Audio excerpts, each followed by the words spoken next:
Sahabat yang terkasih, kita jumpa lagi hari ini Kamis 14 Maret 2024. Renungan kita ambil dari Injil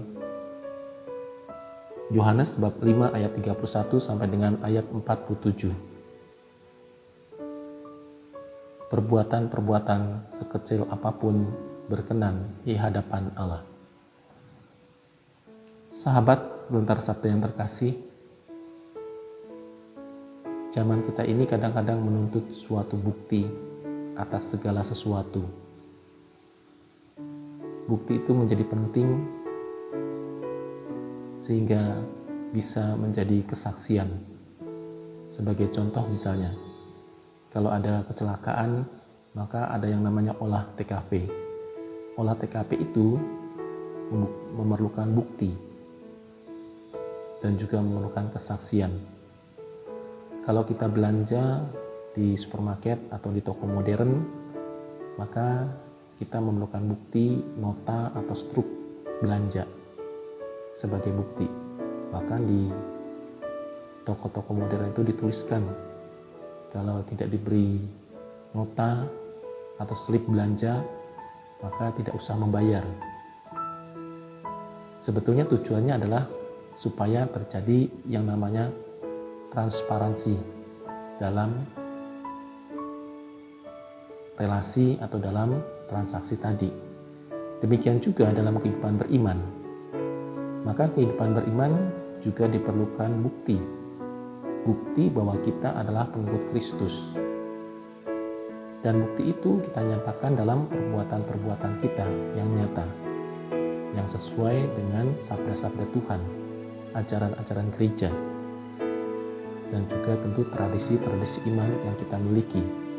Dengan demikian, maka kita memperoleh kekuatan, kita memperoleh pegangan hidup, sehingga kita bisa menjadi saksi Kristus. Dan menjadi saksi Kristus itu bukan selalu atau melulu perbuatan-perbuatan yang besar, perbuatan-perbuatan yang spektakuler,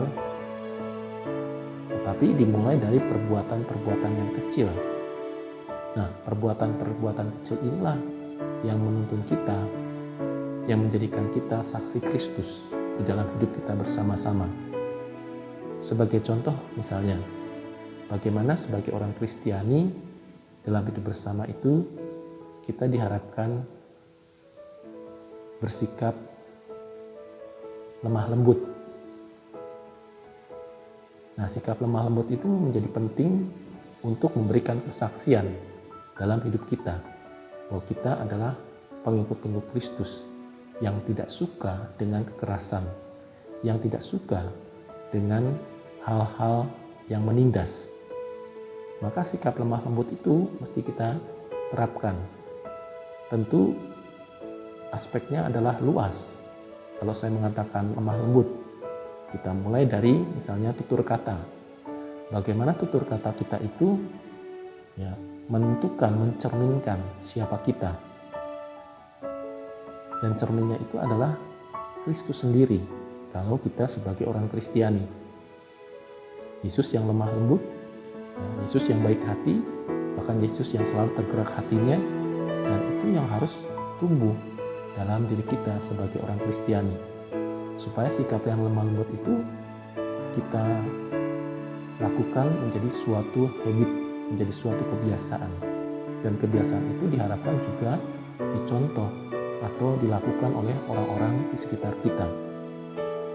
Kalau kita berbicara dengan teratur, dengan lemah lembut, maka diharapkan orang lain juga mencontoh.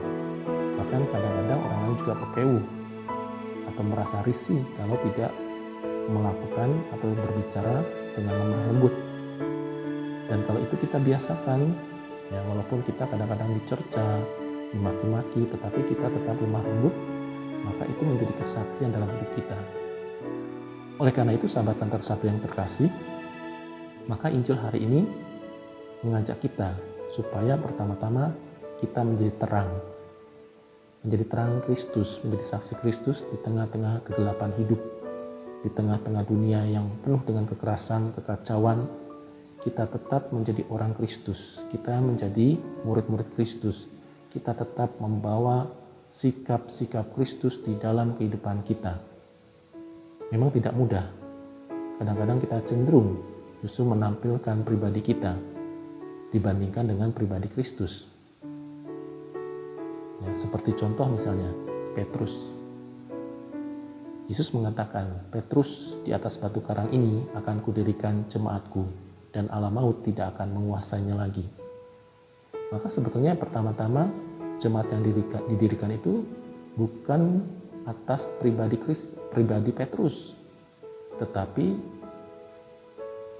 jemaat yang didirikan Kristus itu didasarkan pada iman Petrus kepada Allah, yang mengakui Yesus sebagai Mesias, anak Allah. Ketika Yesus bertanya, siapakah aku menurut kamu? Petrus langsung menjawab, engkaulah Mesias, putra Allah. Dan di atas dasar itu, maka jemaat didirikan. Demikian juga kita pada zaman ini, bahwa jemaat Allah, orang-orang yang dipilih oleh Allah, itu juga dipercayakan pada kita. Dan kalau kita dipercaya, maka kita juga mesti mendasarkan kepercayaan kita itu kepada Allah, bukan pada diri kita.